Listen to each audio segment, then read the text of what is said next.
Nothing in this podcast is intended as investment advice, and the people in this podcast may hold positions in the stocks they talk about. Do not buy any investment based solely on a tip or recommendation. Please do your own research.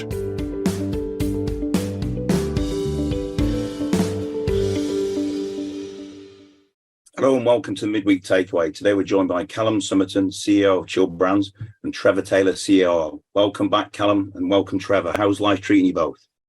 Phil, Kevin, it's good to be back with you. Yeah, very well, thank you. Lots underway, lots to talk about this evening, as I think most people on the call can imagine. But it's good to be speaking with you both again. Brilliant. So today we obviously saw the news that Chill have ended the future development and US sales of your tobacco-free nicotine product line, presumably because of it's costly to obtain the PMTA, etc., as per the RNS. Do you want to give more rationale behind this decision? Yeah, I think that would be a good starting point. So I think, as I mentioned in that RNS, our decision to bring the TFN line in the US at least to an end wasn't one that we took lightly. I do want to be clear before I go in any further that it doesn't affect any of our other products, our CBD smokes, gummies, pouches, or anything else that we sell, which I think has been a little mistaken on some of the bulletin boards. But really, yeah, we launched that product at the very back end of December 2021. When we started out, it looked to be a great growth category. And then what happened is, as part of a federal spending bill, it was written in by tobacco lobbyists that synthetic nicotine, previously unregulated in any real sense, would be regulated and almost defined as tobacco nicotine. So we then play by the same rule book as the tobacco companies. And what that means is effectively we would have to spend around or upwards of $400,000 per flavor, and we've got numerous flavors and strengths to stay on the market. Not only that, we wouldn't be able to sell in most cases online, in most states online. And additionally, there are other US laws that prevent most tobacco products, which synthetic nicotine would then be, from being shipped by major carriers like the US Postal Service. So really, we entered a hostile environment with that product midway through the year. It started out March and April that it was viewed by us and a lot of our competitors and peers that we speak with regularly as just another regulatory exercise.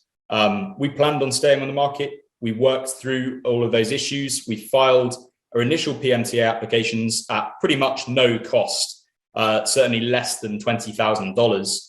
But it came time in July that it was clear we would have to spend millions of dollars if we wanted to progress through with the lab testing, with the media reports that you have to check. You have to do focus groups to see if your product will be marketed in any way to the wrong categories of people. It means that the iconic packaging that we'd put on that product would no longer be allowed. And so really all of that is to say that it became unviable for us to continue. And in my view, definitely not something that we want to sink millions of dollars into on the off chance that it works. We can't deal in uncertainty anymore. We've got to make our actions and our dollars count.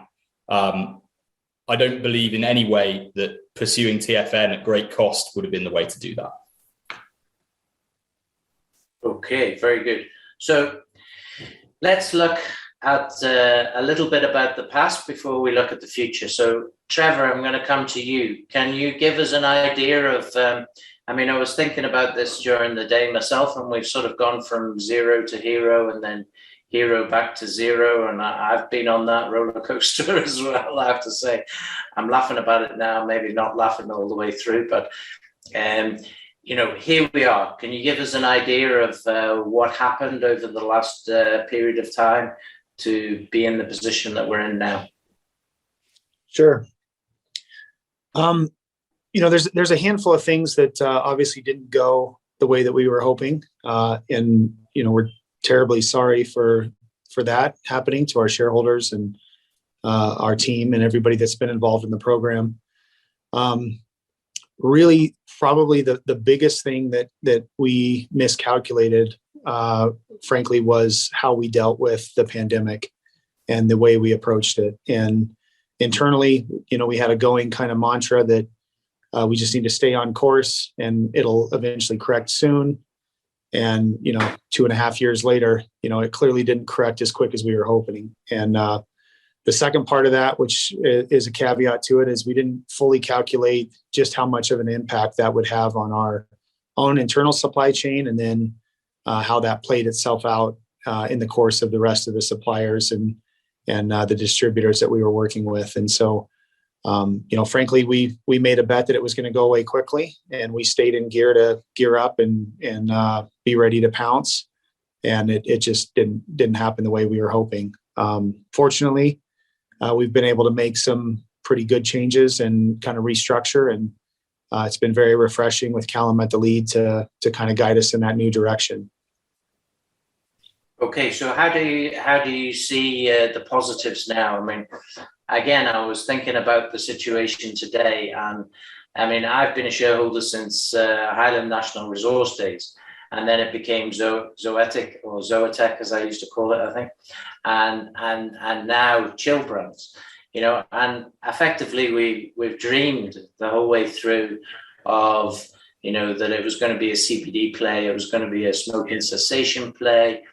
But now here we are, a market cap of £4.5 million, maybe slightly higher when all the CLNs are in. But surely this is the lowest risk point that Chillbrands has ever been at with cash and the situation. So how do you feel about that yourself?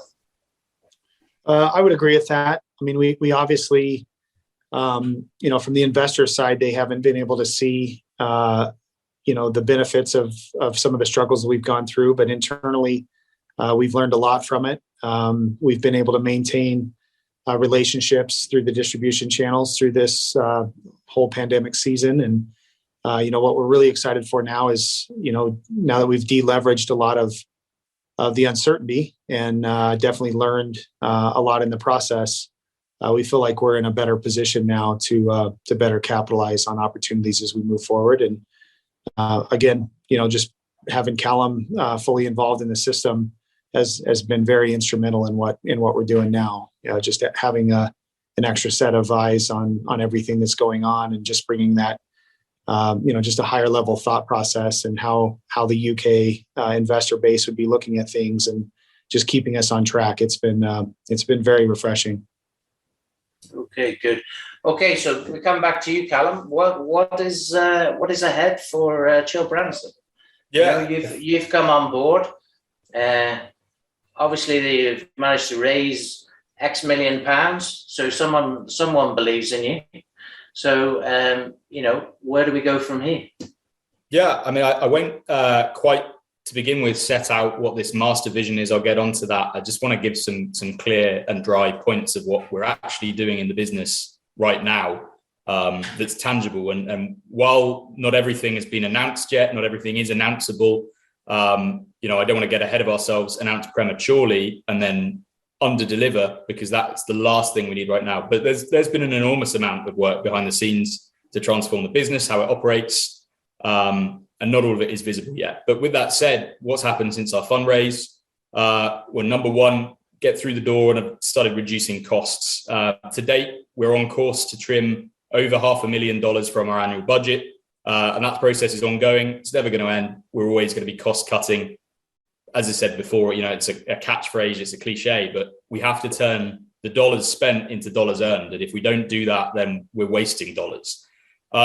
We've reconfigured those distribution contracts. You'll have seen that we moved away from the OX master distributor relationship, and we've ended any kind of projects within distribution that were dormant or not generating value. We're replacing those now, and we've got some good things in the pipeline. We've also defined our consumer and our market. You can't ever, in a consumer brand, sell more products until you know who's most likely to buy them, why, and then you can go out and find them and find ways to reach them. And so for us, I don't think Trevor will disagree with this statement. For a long time, we were out in the world trying to sell CBD, an overtly kind of liberal, new age kind of new thinking product, to cowboys. Didn't work. And we're now redefining that and finding ways to reach people who do buy CBD, and specifically our CBD.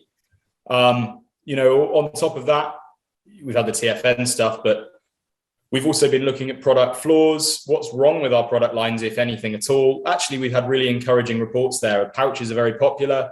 But going forward, we've got other things in R&D. We've got other opportunities in the works. We're now working with manufacturing partners actually to secure supply of new products, which I kind of allude to as we go along.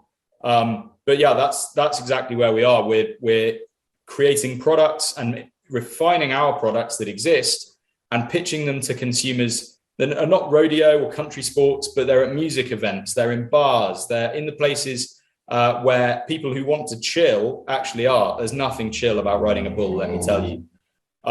We've had a load of other stuff on as well. I don't want to labor over this, but we've divested some of the remaining natural resources assets. We ended those financial liabilities. We've been working through the audit and the prospectus. That's pretty convoluted in itself. Came along with our fundraise.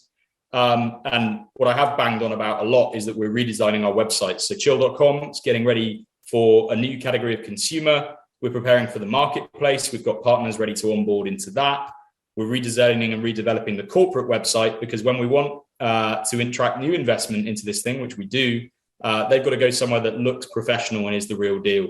And then I guess, to cap that all off, we've been conceptualizing how to relaunch Zoetic, how to get that brand out into the world. We talk all the time about chill. We still have another brand, and that is another iron in the fire that we've got to pursue. So, in a nutshell, there's a lot been happening. We've been picking ourselves back up and dusting ourselves off. It's not been a running start or even a standing start.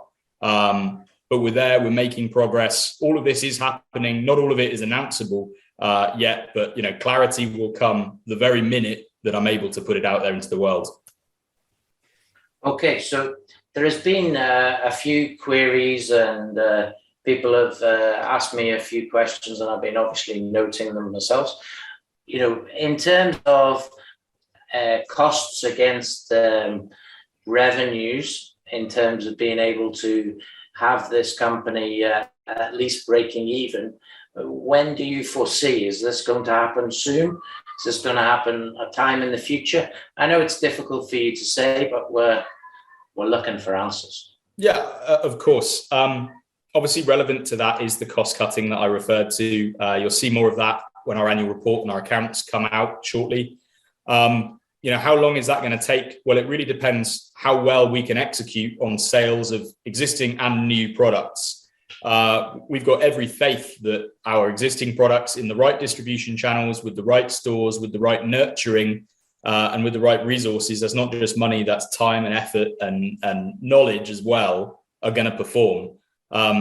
Really, this is a project that is about stopping the spend on stores that aren't going to generate funds for us, that aren't going to create cash flow. It's about putting products where they need to be. And so I'm not avoiding the question when I say I don't want to put a date on that, but we're moving towards it every day. Every day we cut another cost. Every day we chip away at another sales channel. And it's only through execution we're going to get to that end point where we break even and start making profit. Yeah, okay, good answer. Okay, so somebody gave me a question. Are we going to move towards having some sort of vaping device that we can basically throw away? So we're not just going to sell the oil, we're not just going to do this, but a CBD vaping device, because I'm not a smoker, but I see this as a huge thing that people do. Yeah, look, the vaping market is huge. What's even more interesting is you look at the likes of Juul and other nicotine vape companies. Juul's now struggling, but that's another story. And what they've done is they've created this new category of vape user. These are people often, in their 20s, now getting into their 30s. They've never smoked before, some of them. They're picking up that vape because it's a fun thing to do. It tastes good. It's recreational. Since I joined Chill, I think Trevor will testify to this, I've banged the drum for vapes. There's no surprise there. I want to launch one. Watch this space is all I can really say there. Okay, I'm watching the space. Okay, so tell me, what other initiatives have we got going, and how are they going to sort of come into existence? Yeah, so and maybe I'm also I'm asking for myself, I suppose. We're very US centric at the minute, so do we see that this is going to expand? I think we saw some stuff being sold through Zoetic or Zoetek, whichever way you want to call it, in the Czech Republic, is it? So that was a chill product in the Czech Republic, but I'll just touch on the international markets point. Yeah. So yes, I do see us expanding. Obviously, Trevor mentioned logistics has been a major issue for us, getting it into the States, let alone getting it everywhere else before you even get into tax questions and the rest of it. But in the UK, yes, I see us expanding. I mentioned Zoetic there. I think that's a great brand. I don't want to undersell that in any way. The products are great. We continue to win awards, and I'll provide some more color on those awards when I'm able to. We're progressing through the latter stages of some again now for another year. And I think that brand has almost been criminally underserved, and I want to develop that. So that'll be something that you see initially in the UK. Chill in the UK as well. Well, until a venue issue, we were about to have our first sales event for Chill in the UK tomorrow. That was coupled up, if we can get it and achieve success at that, with hopefully some wholesale into retail stores. Of course, it's a difficult landscape. It's a different landscape here, and the authorities have been less than helpful with regulations on novel foods and real grey area stuff on what is actually legal. At Chill, we've always taken the stance in the UK that isolate is the safest route to go, because there are a lot of people who've completely misinterpreted the rules around container size, how much THC you can have. There's a very, very strong possibility that it is 0.000. So yes, we want to expand here. Yes, we're looking at ways of doing it. We're not doing that to the detriment in terms of resources, time and energy of fixing what went wrong in the US, which is, and will do for a long time, remain our strongest revenue generating opportunity. Moving to Europe a bit. Yeah, so that is a partner in the Czech Republic that we've been working with for a while. Some of I think we're probably all in company of long-term holders here, but we announced those deals a long time ago. They were somewhat frustrated by a variety of things, but as Trevor said, all of those relationships have remained on the table. All of them have remained cordial and actually quite exciting. And we've now started to trickle and pull the trigger on getting some of that distribution going. So exactly what those guys are going to end up selling, it's difficult to say. They're interested in all of our products. They've got their own regulatory hurdles to overcome. But again, it's a long way to say, yes, we want to sell in Europe and beyond. A long, long time ago, that sounds like a song. A long time ago, we announced that we had a distribution partner in the UK and in Europe, I think. So I presume they're long gone, or are they still on ice, or what's the situation? No, they're very much still on ice. I think we very, very briefly touched on this in my first interview with you guys of all. And it was to say really that the challenge with them and many of our retailers in the UK or retailers that we've spoken to is that they have been put out of kilter by the novel foods legislation. Some of them, not all, didn't want to move on and just put products on shelves until novel foods was done. We've seen in the last 6 months, many products actually removed from shelves for various reasons. And so maybe they were validated in their decision, but that deal is still there. I won't lie. I'm sure it's been somewhat commercially frustrated by the time gap. There's more people on the market now, sure. But as I say, Chill has been doing everything by the book in terms of the legality of its products in every jurisdiction that it's in. And at the end of the day, I think right now we're in the middle of a market consolidation in CBD. And if we can cling on and we can do things the right way, as we continue to try to do, if we're there to mop up when other brands fall flat, that's only going to be a win. And I'm damn sure that I'm going to try to do that. Yeah, so that for sure, the whole CBD cannabis area has dropped, 80-90% in value over the last period of time. So some of those companies seriously are not going to survive. So how do you see that working out? Novell Foods have been responsible for strangling a lot of the market, haven't they? As Callum says, there's been a massive regulatory hurdles to jump over, and there's been a lot removed from the shelves. It's true, but I think almost all listed companies in the world with a cannabis or CBD focus or lean have struggled with share value decline and revenue value decline for many of them during the last year or so. We're in the middle of a market consolidation, I believe.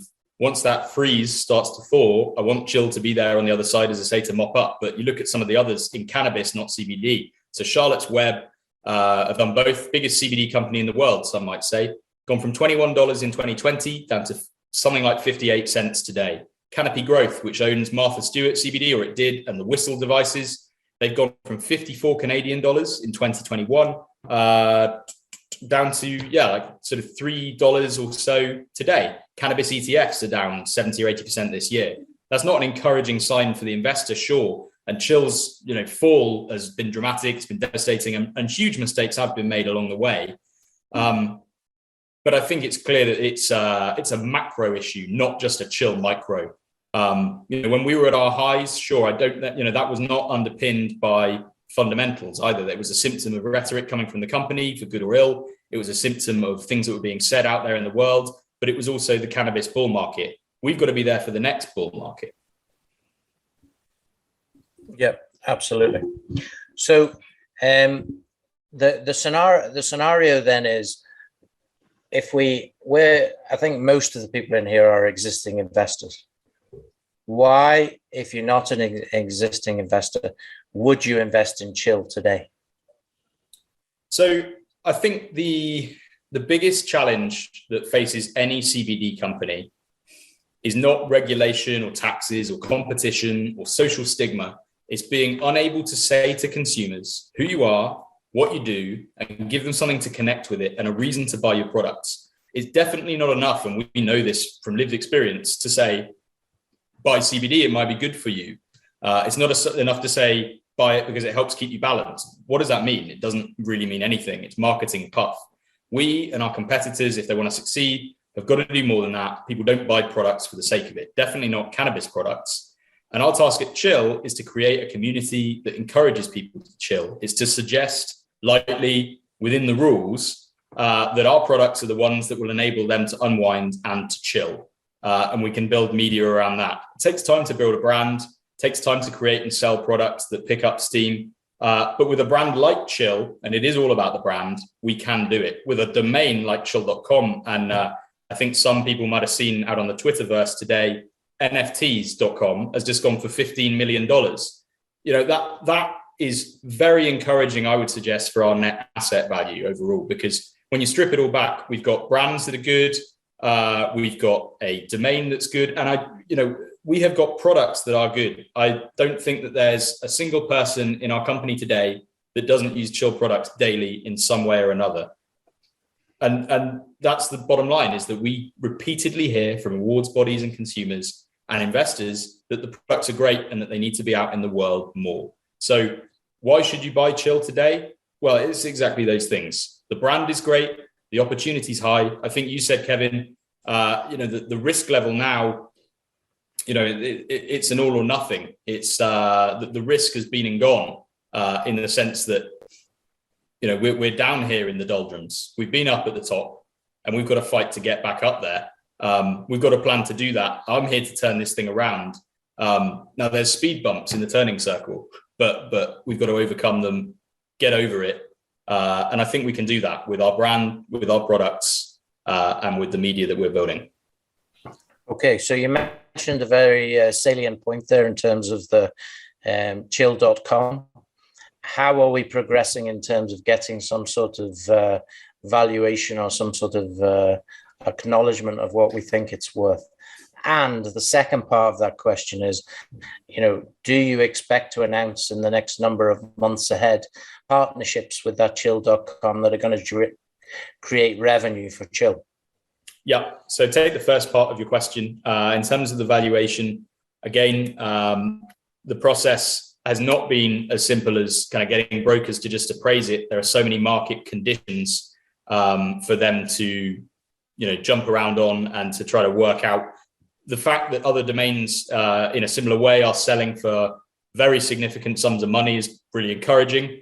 There's a lot of research there at the moment. We're working with brokers to narrow that spread. I've just been on with Domain Name Wire last week, and they've been not only kind of recording podcasts about why they think chill.com is so valuable, but also they've been putting it out to their clients to suggest not only that should they go out and try to buy something that's similar, but also to try to put a value on what they think this thing could be worth. I'd encourage people to look at Cars.com and the SEC valuation of that, I think that's frankly ludicrous. But if Cars.com can be worth $860 odd million, but people who are involved in cars are nuts anyway, so they will pay a lot of money. I think you've got to be pretty nuts to be involved in CBD, Kevin, to be honest with you. But, and certainly to come on to what is an ailing company and then try and steer it in the right direction. Fair play to you. I hope you like cars as well, Callum. Yeah. Well, all that being said, are we going to be signing deals that commercialize chill.com, that open up new revenue streams? Yes, we're already doing it. I've spoken about the marketplace loosely, but the intention is for chill.com to be a curated marketplace, a curated hub of all things chill. If there's a product that fits our consumer, our demographic, and our mission statement, then it'll be on there as soon as we can get it there. And that is obviously a revenue generating opportunity. Yeah, and people will pay to put their products there, as well as maybe you get a kickback from the sales, or how is that likely to work? There's different ways to skin the cat. Depends on the product, but by and large, the model would be a listing fee alongside a commission on sales. One of the other benefits of that, of course, is that as we aggregate other products, and we're going to be curated, so we're going to have only products that are tried, tested, well-reviewed, high quality. We'll also be able to advertise more widely than we can with CBD products. And until those markets open up again, the fact that we might have non-cannabis brands on there, provided they're chill, provided that they're making us some money, they're also going to be widening our net, helping us get consumers in the door. So I see that all as highly positive steps. Yeah, and you get more eyeballs on the site and more eyeballs on chill products as well. As well as the other people's products. So so win-win. Okay, so I think one of the questions that has just been asked is sort of a supermarket question sort of thing. Do you see chill.com as a sort of supermarket? I don't know whether we would call it as a supermarket. Maybe a boutique is a better word. But do you see it as that going forward?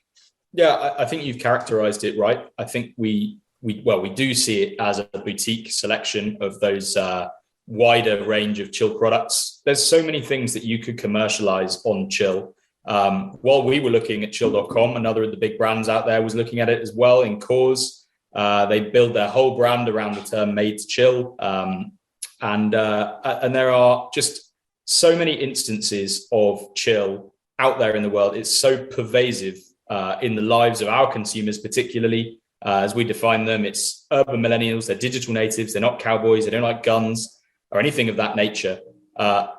These are people who want to chill. And I think if we can line our site and fill it to the brim with the highest quality products that cater to them, well, they might just start buying packs of gummies and chew pouches along the way.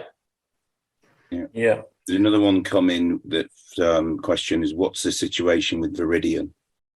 Yeah, so Viridian is still very much on board. They help us from a strategic level. They're providing some financial oversight to us right now, in the sense that I'm working with them on future modeling of the products that I mentioned in this morning's RNS that are yet to be released, trying to work out exactly what those revenues might look like. Certainly, we're not ready to release those yet. I don't want to, introduce any smoke or mirrors into this.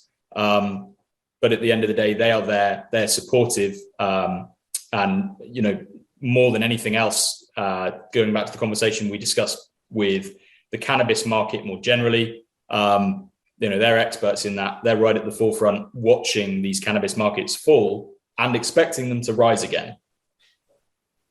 Yeah. So the question, or not the question, the situation that Chill got itself into, Zoetic Chill, was we have 10,000 stores to put it into.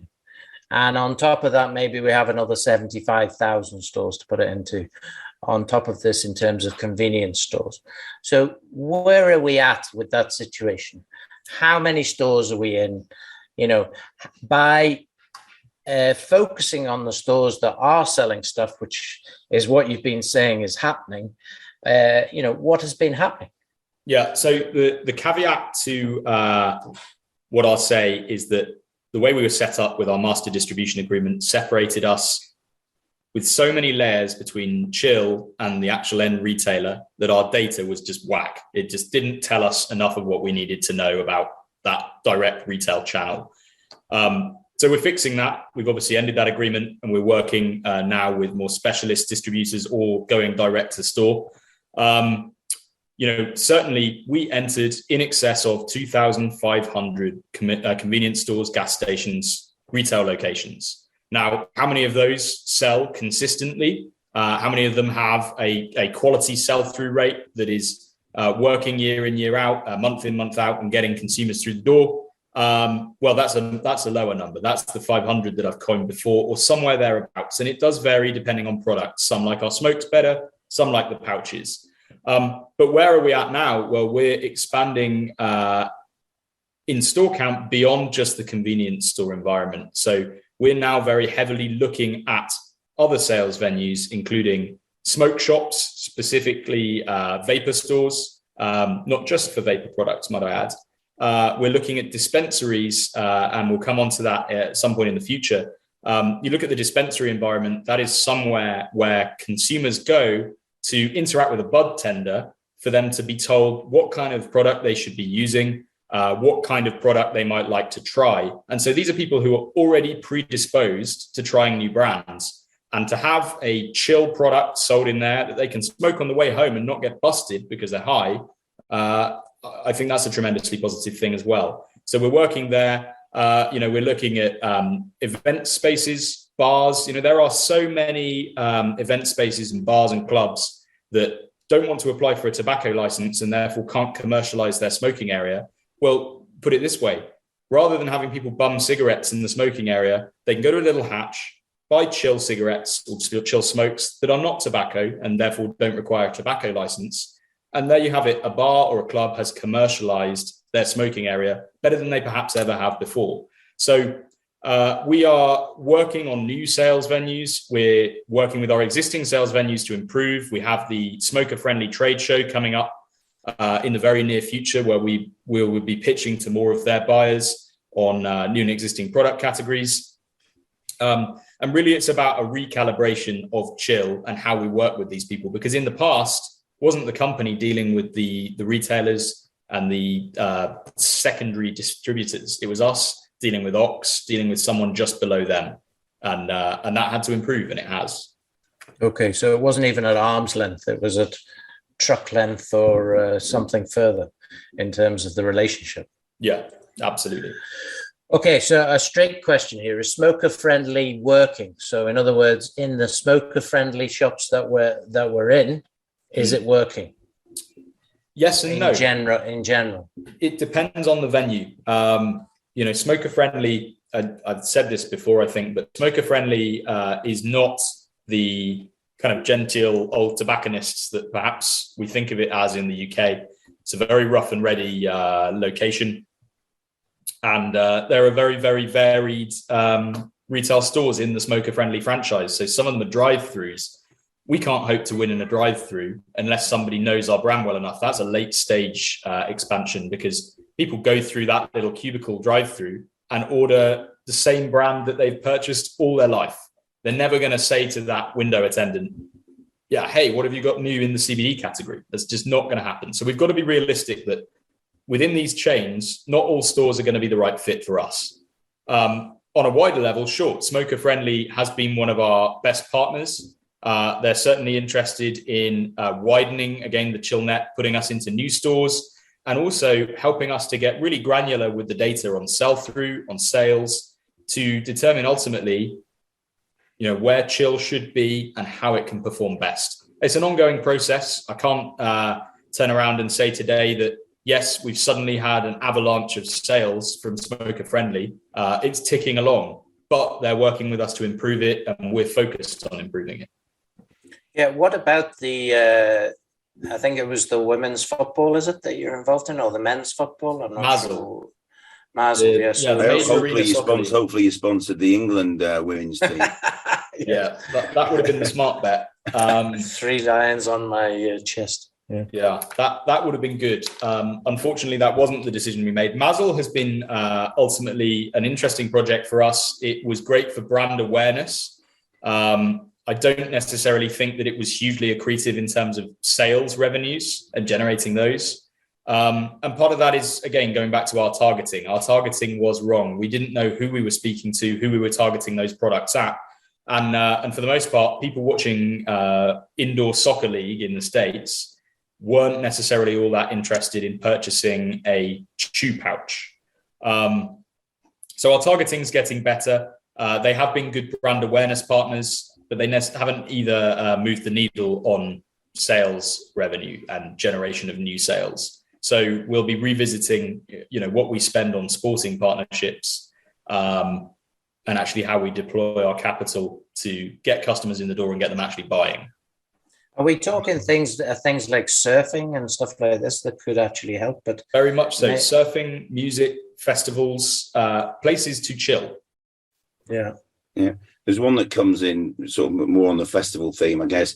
Possible Brewdog chill CBD drinks. Thoughts on that? Which is quite a novel idea, because I see quite a lot of CBD infused drinks on the market now. That's a tweet of mine. So, would we like to partner with Brewdog at some point? Yeah, absolutely. Could Brewdog launch a beer in the UK with CBD in it right now? No, because of novel foods. That's the problem. So until we get to a position where the UK novel foods regime is based just on whether you're getting your isolate from somebody who's approved, rather than having a product that was on the market in early 2020, then no partnership, I'm afraid, there. But never say never.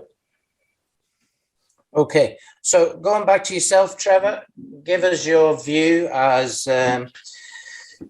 COO of the way forward in the next year or so. Sure. Well, as Callum kind of hit on, we're going through a little bit of a restructuring, obviously, right now, and just kind of redefining the directions we're going, the market we're going, the channels we're going through. Obviously, keeping a close eye on the overall market trends. We are very keen on that, and we obviously can't talk about things that we're doing and launching in the future, but just staying in that same kind of category of helping people find a state of chill and a state of relax. And, I would expect us to really start maximizing our domain, our chill.com domain, and the power that that's brought to us. And just keeping a close eye on the way that the world is trending, as we transition from, a Web 2.0 type environment into a Web 3.0 environment. We'll be very keen on staying right there and just making sure that we're involved in our customers and knowing what they're asking for, and hopefully delivering them, the highest and best products that we can. Okay, great. Callum, a question that occurred to me there.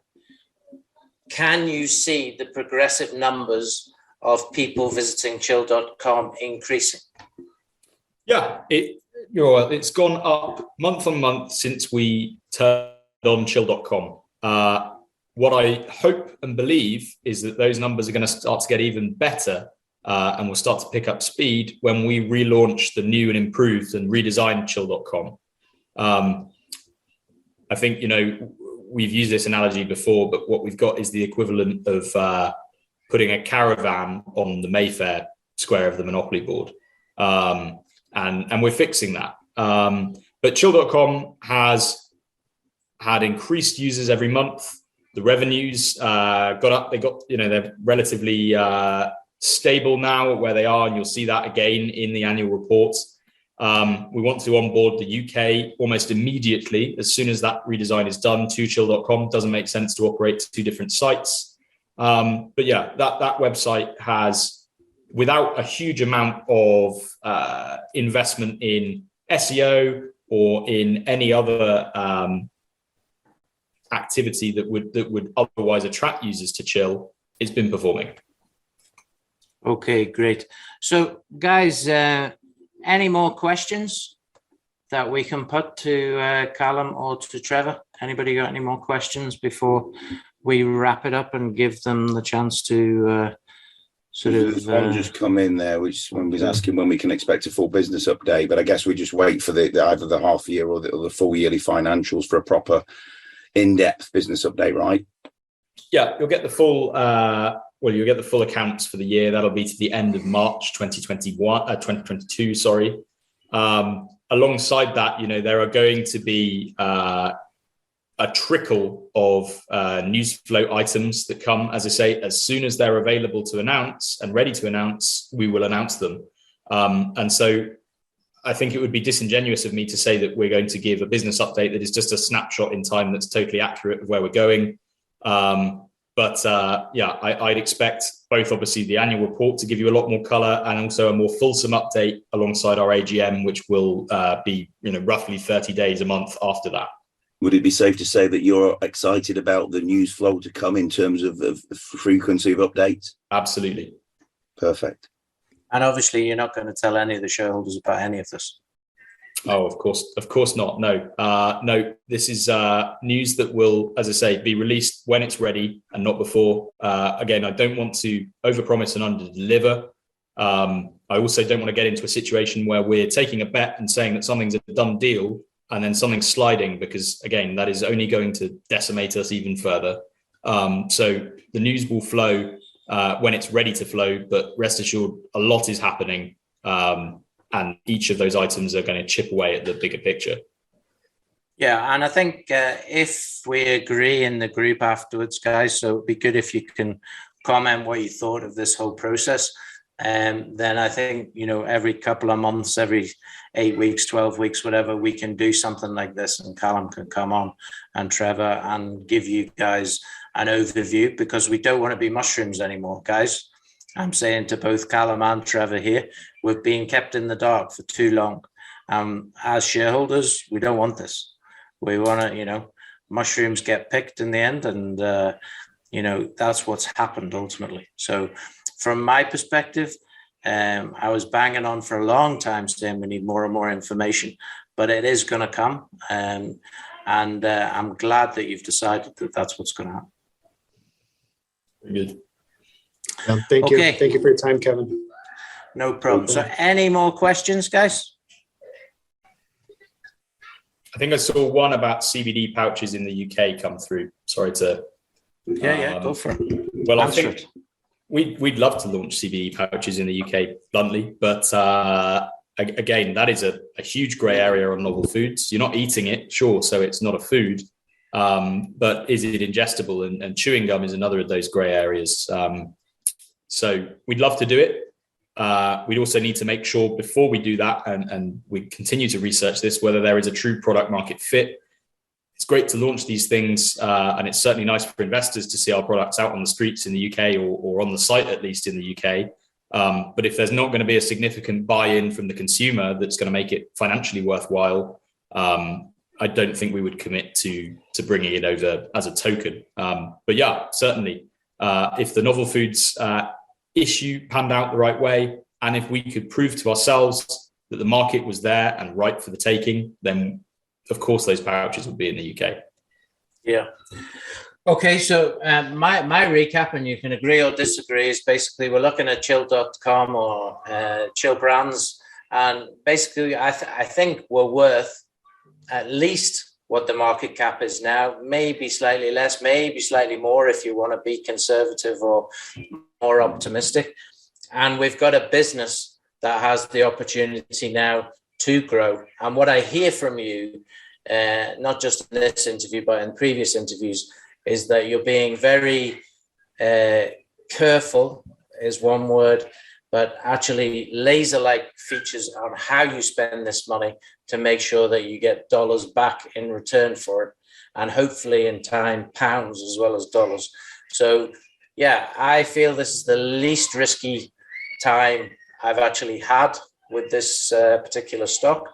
And I hope this is now, what's the right word? Cleaning the decks, and we can move forward. Brilliant. Very well.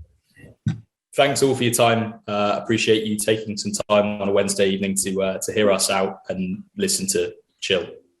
Sure. So Callum, Sommerton, Trevor, Taylor, thanks very much for your time. Thank you. Thanks, guys. This podcast was brought to you by Roast PR Limited. If you would like to appear on a future episode of The Sunday Roast, please email admin@thesundayroast.net.